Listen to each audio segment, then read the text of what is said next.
And it's a pleasure and a real honor to have the opportunity to talk with all of you today. I'm going to talk about some joint work with my advisor, Shar Goyle, that came out in PNAS last year. And just to motivate the problem that we're going to try to solve a little bit, let's imagine that you are a statistically savvy financial auditor who happens to bank at the local Fells Wargo. And let's imagine, completely hypothetically, of course, that Fells Wargo has gotten a bit of a bad rap for, say, I don't know, fraudulently opening accounts in people's names without their consent, charging people for auto insurance they didn't ask for, and other completely made up things like that. And you hear some rumors about discriminatory lending practices, and you decide to investigate. So a very natural first thing to do is to dig up some data on who is getting approved for loans. So let's say there are two groups, G0, which I'm also going to call the red group, and G1, which I'm going to call the blue group. We happen to notice that 91% of loan applicants from the red group have their loans approved versus 87% of applicants from the blue group. So the kind of important question here is, what can we learn from this? There is a lot of law around what constitutes fair lending, but the basic question that legislation like the Fair Housing Act or the Equal Credit Opportunity Act ask is, does Fells Wargo use the same standards to decide to whom to make loans across groups? So in other words, do you have to be more creditworthy to get a loan in one of the groups? And just as an aside, when I say discrimination throughout the talk, I'm kind of using it as a shorthand to mean this specific legal and economic concept of a double standard, which I'm going to make even more precise in a moment. But that's not the only thing that you might mean by discrimination. And I do want to flag that this is different from what you would measure in, for instance, an audit study, if you're familiar with that literature. So if that's our goal, then the obvious answer is that we can't probably hope to learn too much from just comparing the lending rates, for the simple reason that there are lots of omitted variables like people's credit scores or their income that might explain this difference, even if Fells Wargo isn't discriminating, and the raw lending rates don't do anything to kind of adjust for that. So even so, this is still a pretty standard thing that people will look at, and it's usually the jumping off point for other statistical analyses of discrimination. It's such a natural thing to do that people don't always give it a name, but when they do give it a name, they usually call it the benchmark test, because you're benchmarking the lending rate for the majority group against the lending rate for the minority group. So to the best of my knowledge, Gary Becker was the first person to observe that the benchmark test is not a very reliable test of discrimination. So in his Nobel Prize acceptance speech in 1992, he said that recent studies on whether banks discriminate in their mortgage lending compare the likelihood of getting a loan for minority and white applicants. Unfortunately, these studies do not use the correct procedure.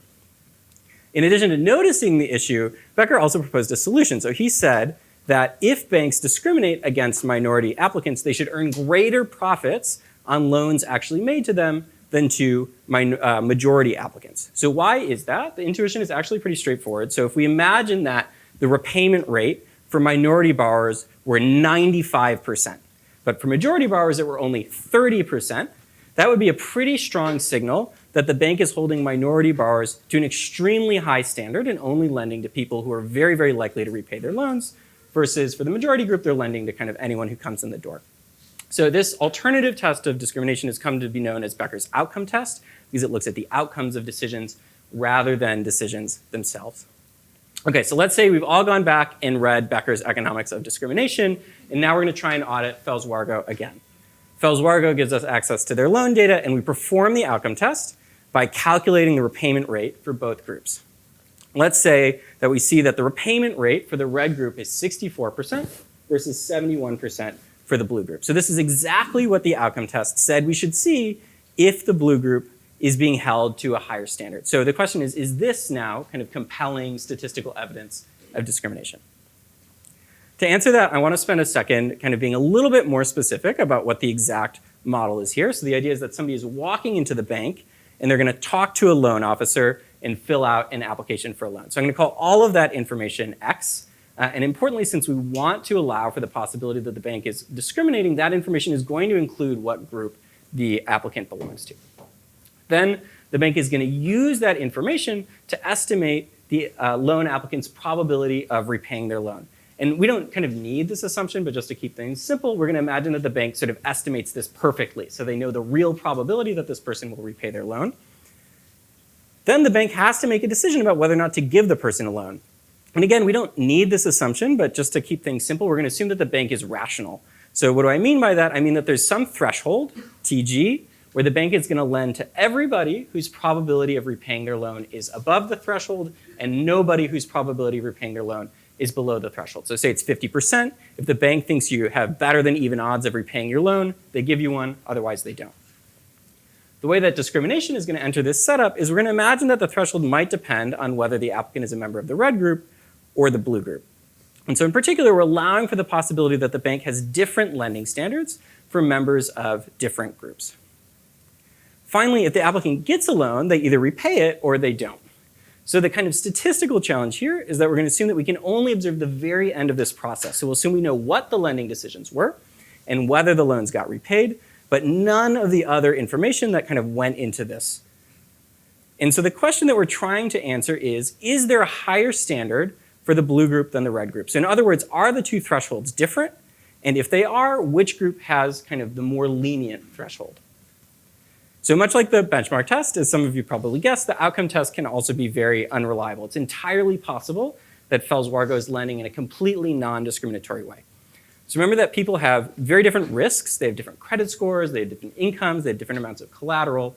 And as a result, the distributions of risk are also typically going to look different between groups. So that's what I'm kind of illustrating in this toy example here.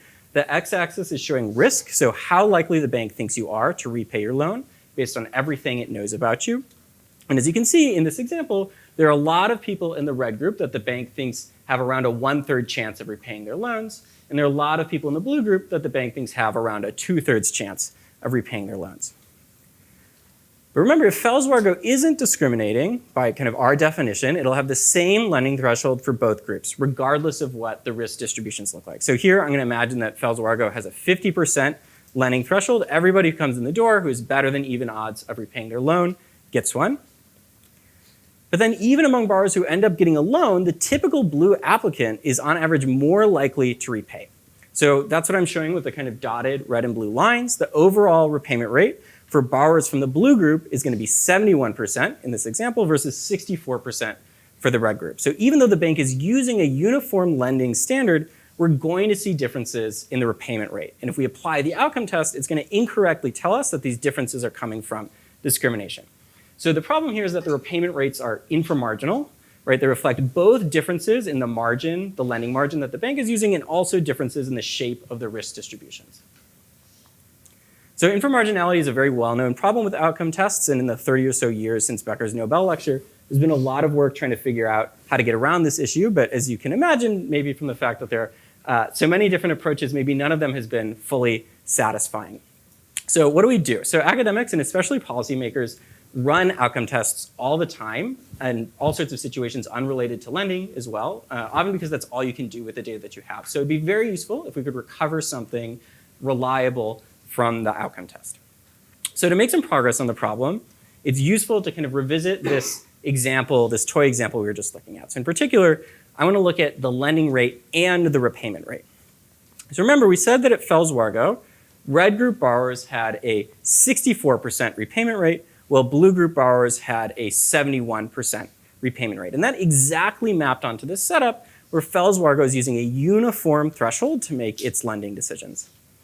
Okay, but what about the lending rate? So I said that it was 91% for applicants from the red group versus 87% for applicants from the blue group. And that doesn't match this data at all. So in particular, I said that the repayment rate for red group borrowers was lower and the lending rate was higher.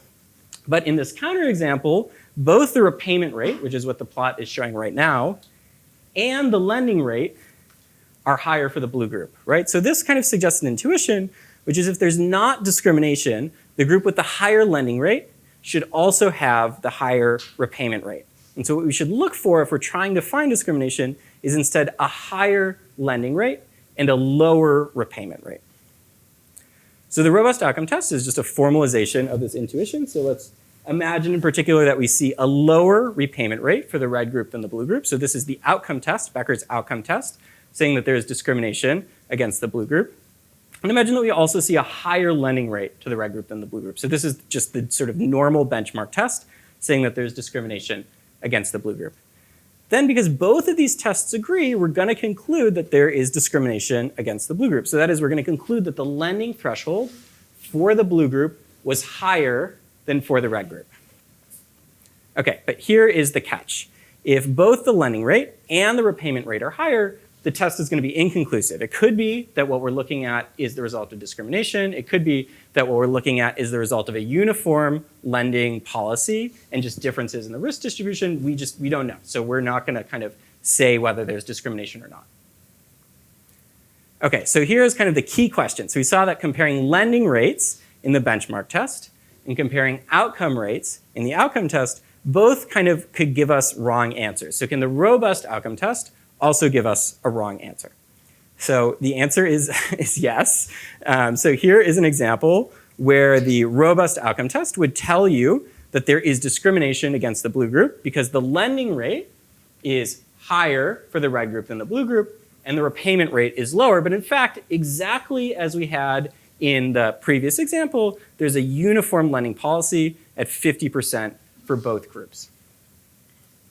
Okay, so there's kind of an obvious difference between the setting that inspired the robust outcome test and the setting we were just looking at where it failed, which is when it worked, telling apart loan applicants who will repay from loan applicants who won't repay was sort of equally hard for both groups. So if someone has a risk that's close to 0% or 100%, that means that the bank is very confident about what will happen if it gives them a loan. Either they'll repay it almost certainly or they won't.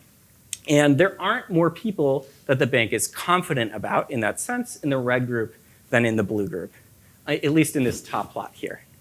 On the other hand, when the robust outcome test failed, it was much easier to predict repayment for the blue group, where a lot of people have risks that are very close to 0% or 100%.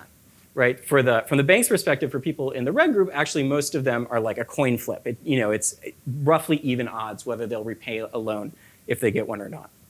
So the right way to capture this mathematically turns out to be looking at the breakdown of how many people belong to the red group among all the people who have some given probability of repaying the loan. So if this proportion is monotone, if it always goes up or it always goes down, then we're going to be in a world that looks roughly like the top plot here, where you have sort of one intersection.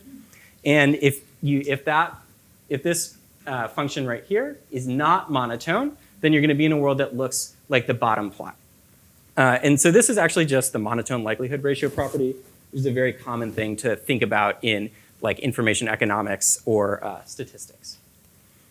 Okay, so with this monotonicity condition in hand, we can make our earlier intuition about the robust outcome test kind of completely rigorous. So if the monotonicity condition holds and the benchmark and the outcome tests, which are these two bullets right here, both point toward discrimination against the blue group, then it must be the case that the bank actually did have a more stringent lending threshold for the blue group. So in other words, if this monotonicity condition holds, then the robust outcome test kind of just works. Okay, so there are a few assumptions in that theorem that I just showed you. Most of them can be relaxed, but the kind of monotonicity assumption is something that you should probably actually be worried about, so let's talk about that for a few minutes. So there are a lot of things I could say about the monotonicity assumption, but by far the most important, I think, is that it turns out to be an assumption that empirically just like holds in a lot of different domains. So this is an example of risk distributions from lending data. This is real data. It's not from Wells Fargo. And the plot is breaking loan applicants into kind of like the bottom 10%, the next 10%, blah, blah, blah, all the way up to the top 10% of loan applicants according to how likely people are to repay. And the red line, is showing what proportion of loan applicants in each of those buckets are black versus white or Hispanic versus white for the blue line. And overall, we generally see the monotonicity property holding, although for Hispanic versus white applicants, it's really kind of flat rather than monotonically increasing or decreasing. And you see the same pattern in a lot of other domains like criminal justice. So here we're looking at monotonicity in risk distributions from New York City stop and frisk, where the risk here is how likely somebody is to have a weapon based on sort of a bunch of circumstances that an officer observed prior to a stop. You see it in Compass risk scores, which predict recidivism. Those also show monotonicity. And you also see monotonicity in admissions. So this plot is looking at law school applicants, risk of passing the bar based on all of the information in their law school application, so like their LSAT score and their GPA, things like that. Of course, in all of these examples, monotonicity is only holding approximately, and in any real-world data, that's kind of the best that you could realistically hope for. So it's useful to try to understand if the robust outcome test still works, even if monotonicity only holds approximately. So to kind of get a handle on that, we're going to do a simulation study where we compare what the robust outcome test would tell us if we use different discriminatory or non-discriminatory lending policies with the actual lending risk distributions that we were just looking at on the previous slide. So that's what the plot on the right-hand side here is showing. So the X and Y axes represent different simulated decision thresholds for black and white loan applicants in our lending data relative to the overall distribution of risk. So the 50% ticks on the kind of X and Y axes mean that for everyone in that group who is in the top 50% of loan applicants overall, we're going to simulate giving them a loan. And the dashed line then means that those are the scenarios where we have the same threshold for both groups. So those are the non-discriminatory scenarios. The area above the dashed line is going to show showing scenarios where the bank has a lower lending threshold for white borrowers, which is what the little X's kind of represent. And the area below the dashed line with the dots is showing scenarios where the bank has a lower threshold for black borrowers. And finally, the colors are showing the result of what the robust outcome test would tell you. So blue areas show where it finds that the decision maker is favoring white borrowers. Yellow areas is where the robust outcome test would be inconclusive. And red areas show where the robust outcome test says that the bank is favoring black borrowers. So what we're seeing is that across these scenarios, even though we don't have perfect monotonicity, the robust outcome test is essentially always correct anyway. When it says that there is discrimination against a group, that is almost always the correct inference, though as expected, sometimes the test gives us an inconclusive result. And you can compare that to Becker's standard outcome test. And what we find is that the standard outcome test is wrong all over the place. So there are lots of scenarios where it suggests discrimination against the group that's actually receiving favorable treatment, right? So that's what all the red kind of above the dashed line there means. Okay, so before I kind of wrap up, I want to illustrate briefly sort of how you would apply the robust outcome test in practice. We're going to look at whether law enforcement officers use the same evidentiary standards when searching members of different race groups for contraband. So this is probably actually the most common application of Becker's kind of standard outcome test. And to do this, we're going to use data from California's Racial and Identity Profiling Act, or RIPA, which requires state law enforcement agencies to report standardized data on traffic and pedestrian stops in the state of California. So the 2022 data cover more than 4 million stops from over 500 law enforcement agencies. We're just going to look at the sort of 50 or so largest. And in particular, we're going to think about a different decision and outcome than in the lending context. So the analog of deciding whether to lend to someone is going to be deciding whether or not to search them. So everyone in the data has been stopped already, and now we're looking at a separate decision, which is whether or not they get searched. And the analog of deciding and the analog of that person repaying their loan is going to be whether or not the search turns up contraband, like a weapon or drugs, when that person is searched. So we're going to call how often the officers search members of different groups the decision rate, and how often they recover contraband when they perform searches, the outcome rate.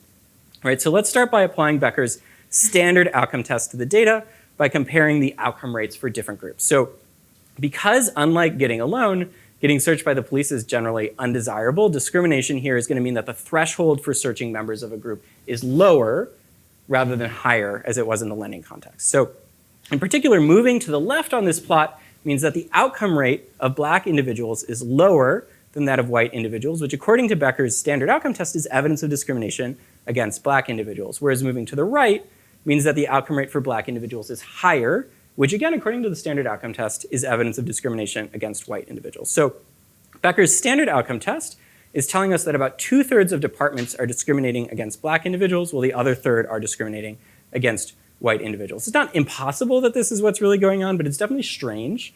And in particular, it runs counter to a lot of other studies on the same departments using, say, like more detailed data. So if you perform the robust outcome test, you see what's going on with a lot of the weirdness. So in particular, in many of the places where the black outcome rate is lower, the decision rate is also higher. So the robust outcome test is confirming Becker's outcome test and saying that there is really discrimination in those cases. Whereas on the other hand, in almost all of the cases where the white outcome rate is lower, the white decision rate is also lower. So the robust outcome test is inconclusive, right? So in other words, the robust outcome test suggests that for exactly the agencies where Becker's standard outcome test is giving us sort of these anomalous results, we don't actually have enough evidence to tell for sure whether we're seeing discrimination or just inframarginality. So the kind of really key advantage of the robust outcome test is that it's not really any harder to perform than Becker's standard outcome test, but when it finds discrimination, that information is actually reliable. Okay, so just to kind of briefly summarize, the robust outcome test offers a method for detecting discriminatory double standards that's both simple to carry out and comes with robust statistical guarantees. So to jump back to Fels-Wargo for a moment, when the outcome test and the benchmark test told us there was discrimination, we didn't have much confidence in them individually, but when you combine them into the robust outcome test, that gives us much stronger evidence that Fels-Wargo is using different lending standards for different groups of loan applicants, especially in light of this empirical evidence we were just looking at on lending risk distributions. And aside from lending at kind of made up banks, the robust outcome test also has applications to the real world. So even beyond RIPA, in a recent federal court case involving the Philadelphia Police Department, expert witnesses for both the plaintiffs and the defendants agreed to use the robust outcome test as their kind of metric or their benchmark for whether the Philadelphia Police Department was complying with a longstanding consent decree on stop and frisk practices. Okay, thank you very much. I'm very happy to take any questions you might have.